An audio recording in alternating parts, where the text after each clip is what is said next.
વાતચીત. 1. તમે કઈ કઈ પ્રાર્થનાઓ ગાઓ છો? જવાબ: અમે તારું વિશ્વ રૂપાળું છે, શબ્દમાં સમાય નહીં, વરદે જીવન અંજલિ થાજો, ઇતની શક્તિ હમે દેન દાતા, હે શારદેમાં જેવી સુંદર મજાની પ્રાર્થનાઓ ગાઈએ છીએ. 2.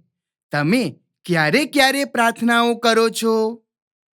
જવાબ: હું રોજ સવારે પથારીમાંથી જાગીને શાળાના પ્રાર્થના સભામાં, શુભ અશુભ પ્રસંગોમાં તેમજ રાત્રે સૂતા પહેલા પ્રભુને યાદ કરી પ્રાર્થના કરું છું. 3. પ્રાર્થના શા માટે કરવામાં આવતી હશે? જવાબ: પ્રાર્થના મનની શાંતિ માટે, આત્માની શુદ્ધિ માટે, પ્રભુને પામવા માટે તેમજ વિપદા આવી પડે ત્યારે મદદ માટે કરવામાં આવતી હશે. 4. તમારી શાળામાં પ્રાર્થનામાં તમારે કંઈક રજૂ કરવાનું હોય ત્યારે શી તૈયારી કરો છો? જવાબ: મારી શાળામાં પ્રાર્થનામાં મારે કંઈક રજૂ કરવું હોય ત્યારે ગૌરવ સરની સલાહ લઉં છું. કૃતિ કઈ રીતે રજૂ કરવી અને એ માટે કયા પ્રકારની તૈયારી કરવી જેવી તમામ માહિતી તેમની પાસેથી મેળવું છું. સંગીતના સાધનોની મદદથી તાલમાં લયબદ્ધ રહી અને સૂરમાં ગાવાની તૈયારી કરું છું. પ્રશ્ન 2. યોગ્ય વિકલ્પ પસંદ કરી વાક્ય પૂર્ણ કરો. 1. માન્યા પોતાના સમ સહુને એટલે અ. સૌને પોતાના જેવા જ માનવા. બ. સૌને પોતાના જેવા જ ગણ્યા. ક. સૌને પારકા માનવા. સાચો જવાબ છે બ. સૌને પોતાના જેવા જ ગણ્યા. 2. સદા અમારા અંતરમાં એટલે અ. અન્ય સાથે અંતર રાખવું. બ. હંમેશા અમારા હૃદયમાં રહો. ક. સદા અંતર રાખીને રહો. સાચો જવાબ છે બ. હંમેશા અમારા હૃદયમાં રહો. 3. ક્ષમા સિંધુને વંદન હો એટલે અ. દરિયાદેવને નમસ્કાર હો. બ. દરિયાદેવને ક્ષમા આપવા બદલ પ્રણામ. ક. ક્ષમાના સાગરને નમન હો. જવાબ ક. ક્ષમાના સાગરને નમન હો. પ્રશ્ન 3. નીચે આપેલા વાક્યોનો ભાવ દર્શાવતી કાવ્ય પંક્તિ કાવ્યમાંથી શોધીને લખો. 1. બધા કાર્યો કર્યા છતાં કોઈ કાર્યમાં લેપાયા નહીં. પંક્તિ છે: સઘળા કાર્યો કર્યા છતાંય રહ્યા હંમેશા નિર્લેપી. 2.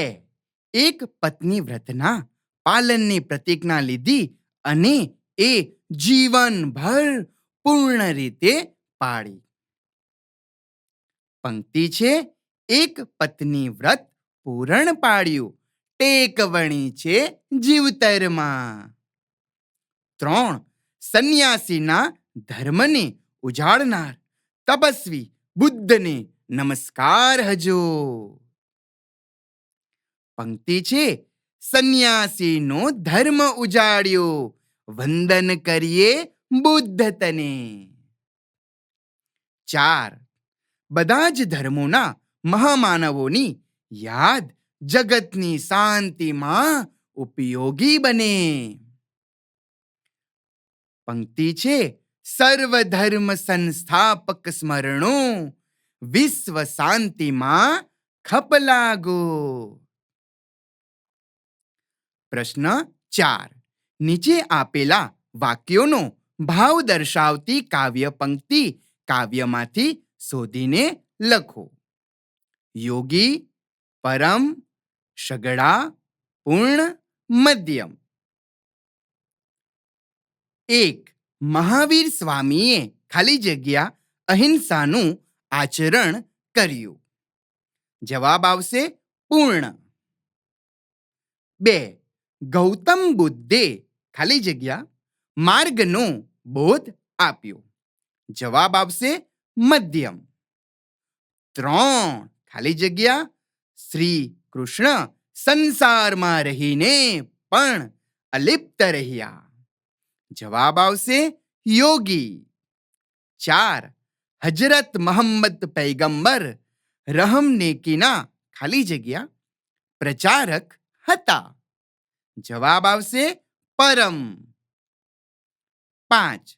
ખાલી જગ્યા કામો કર્યા છતાંય રહ્યા હંમેશા નિર્લેપી.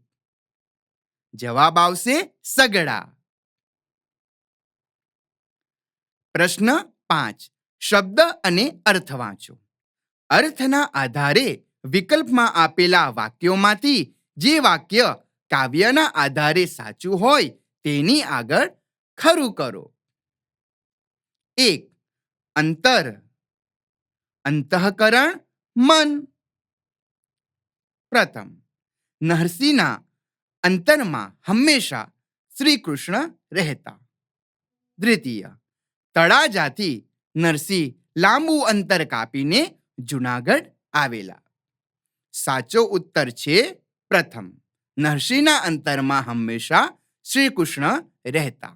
ત્યાં આપણે ખરાની નિશાની કરીશું. 2.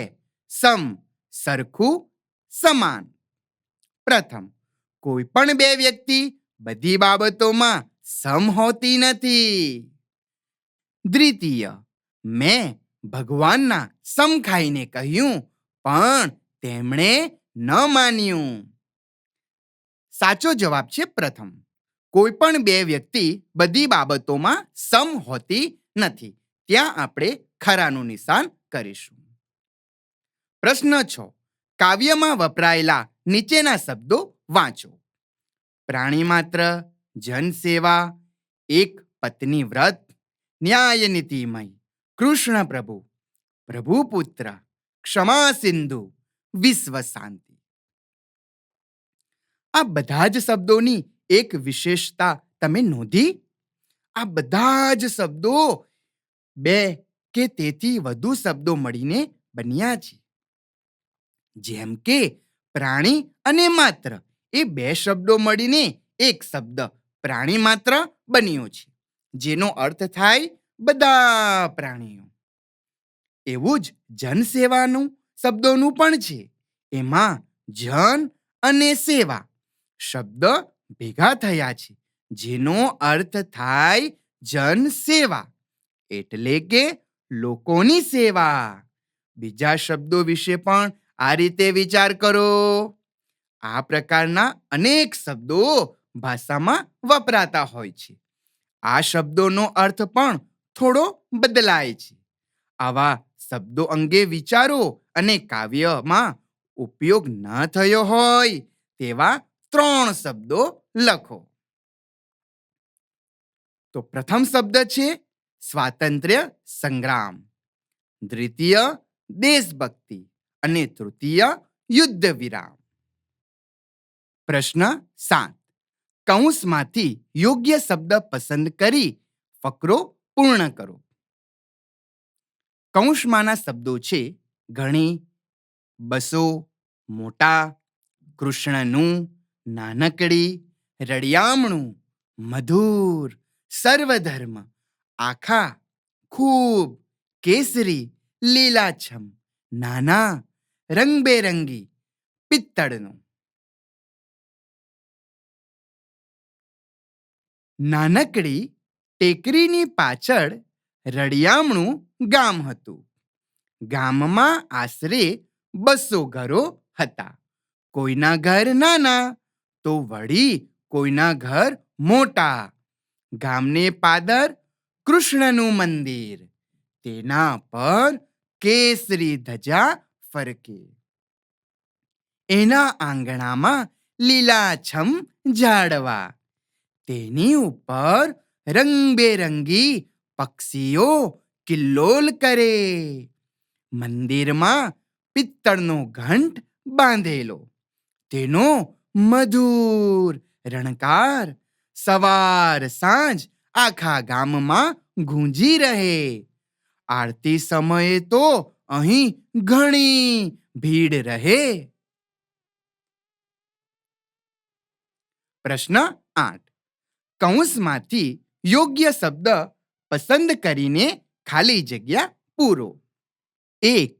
મહાવીર સ્વામીએ અહિંસાનું આચરણ કર્યું અને બધા પ્રાણીઓને રક્ષણ આપ્યું. 2. શ્રી કૃષ્ણે બધા જ કાર્યો કર્યા, પરંતુ જીવનભર એ બધાથી અલિપ્ત રહ્યા. 3.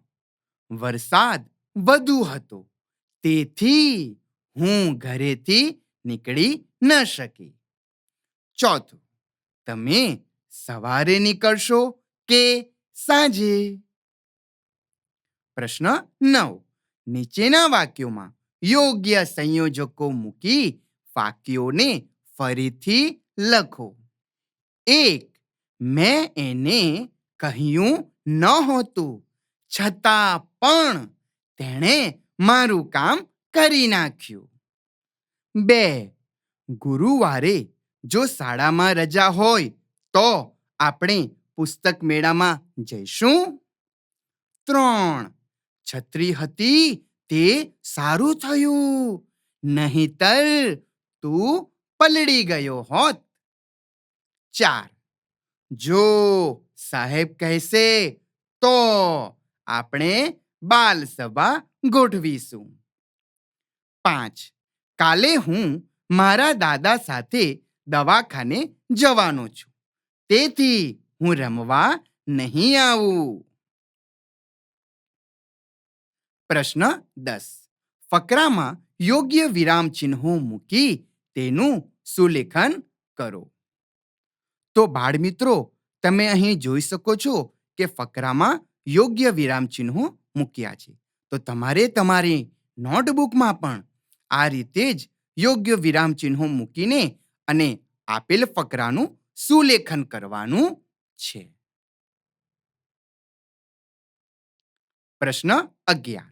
ચર્ચા કરો, લખો, રજૂ કરો. 1.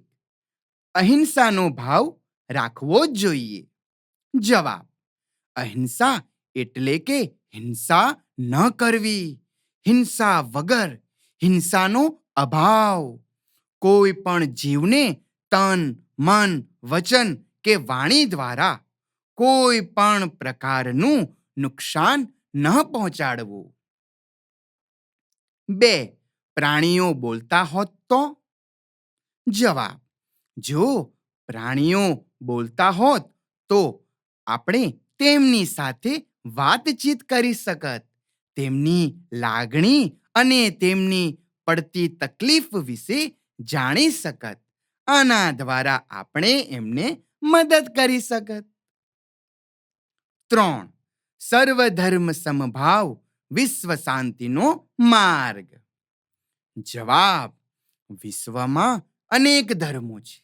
આ અનેક ધર્મો પાળતા કેટલાય લોકો છે, છતાં દરેક ધર્મમાં રહેલ ઈશ્વરીય તત્વ એક જ છે.